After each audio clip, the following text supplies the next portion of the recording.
والد یہ وہ سایہ دار درخت ہے جو دھوپ اپنے اوپر لیتا ہے اور بچوں کو سایہ دیتا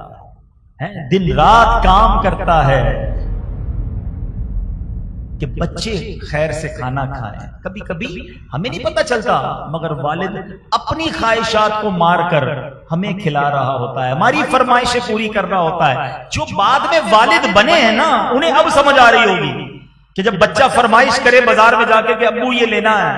اور ابو دیکھیں کہ یار جیب میں پیسے اتنے ہیں نہیں، مگر بچہ ضد بڑی کر رہا ہے، اپنے بجٹ کو آؤٹ کر کے بھی والد اپنے بچے کی خواہش کو پوری کرتا ہے۔ یہ ہمارے والد نے بھی ہمارے ساتھ کیا، یہ آپ کے والد نے بھی آپ کے ساتھ کیا ہے کہ خود تکلیفیں۔ درخت ہمیشہ یاد رکھیں، درخت کے پتوں کے نیچے سایہ ہوتا ہے مگر درخت اوپر سے بہت گرم ہوتا ہے کیونکہ وہ ساری دھوپ اپنے اوپر لے لیتا ہے۔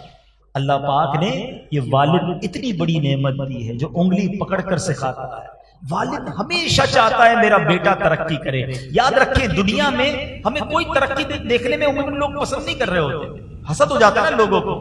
مگر ماں باپ وہ ہستی ہیں، اور خاص طور پہ والد کہ جب بیٹا ترقی کرتا ہے اسے خوشی ہوتی ہے، وہ چاہتا ہے یہ ترقی کرے، بلکہ مجھ سے بھی زیادہ ترقی کرے۔ وہ کبھی نہیں سوچے گا کہ بیٹا میرا آگے نہ نکل جائے، کیونکہ والد اور بیٹے کا جو رشتہ ہے، والد اور اولاد کا جو رشتہ ہے، وہ اور رشتہ ہے، وہ بے لوث رشتہ ہے۔ وہ اپنے غم سہے گا، اپنے بچوں کو غمگین نہیں ہونے دے گا۔ بچہ ڈی مورلائز ہو جائے، بچہ کسی مشکل میں آ جائے، وہ اس کا حوصلہ بڑھائے گا، اسے کہے گا بیٹا گھبرانا نہیں، میں ہوں نا۔ حالانکہ وہ خود بھی گھبرایا ہوا ہے، وہ خود بھی ٹینشن میں ہے۔ ارے باپ بتاتا ہی نہیں گھر میں کہ میرے اوپر کتنی پرابلمز آئی ہوئی ہیں، اسے پتا ہے بچوں کو بتاؤں گا، بچوں کی ماں کو بتاؤں گا، سب ٹینشن میں آ جائیں گے، ان کو ٹینشن میں ڈالنے کی کیا ضرورت ہے؟ ارے میں ہوں نا، میں برداشت کر لوں گا۔ کبھی قرضے اٹھاتا ہے، کبھی مشکل زندگی گزارتا ہے، اپنے بچوں پر آنچ نہیں آنے دیتا، مگر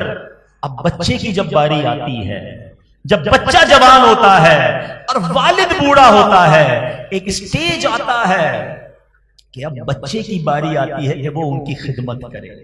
یاد رکھیے گا اگر ہم اور آپ ساری زندگی بھی ماں باپ کی خدمت کریں، ان کا احسان نہیں اتار سکتے، ان کا بدلہ نہیں اتار سکتے، کیونکہ انہوں نے جب ہماری خدمت کی، جب چلنا نہیں آتا تھا، جب کھانا نہیں آتا تھا، جب بے لباس تھے، جب کمزور تھے، انہوں نے جب ہماری ہمت کی اور ہمیں پناور درخت بنایا، اب باری ان کی ہے۔ خوش نصیب ہیں وہ بچے، ایک بات یاد رکھیے گا،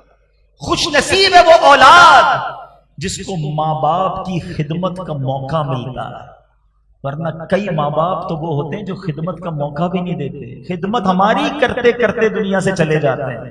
بندہ کہتا ہے مجھے تو چانس ہی نہیں ملا، آخر وقت تک والد ہی ہمیں کھلاتا رہا، والد ہی ہمارے ہم پر مہربانی کرتا رہا، ہماری ماں ہی ہم پر مہربانی کرتی رہی، ارے ہمیں تو موقع ہی نہیں دیا کہ ہم ان کی کچھ خدمت کر سکیں۔ اور اس سے بڑا بد نصیب کون ہے جس کو والد یا والدہ کی خدمت کا موقع ملا۔ عرب کہتا ہے یہ بوڑھا بوڑھی کی وجہ سے پریشان ہو گیا، اتنے پیسے باپ پہ خرچ کروں، اتنے پیسے ماں پر خرچ کروں، تف ہے اس اولاد پر کہ جو اپنے والدین کی خدمت کو بوجھ سمجھتے، خدا را یہ میرے اور آپ کے روپیوں کا، پیسوں کا نصیب ہے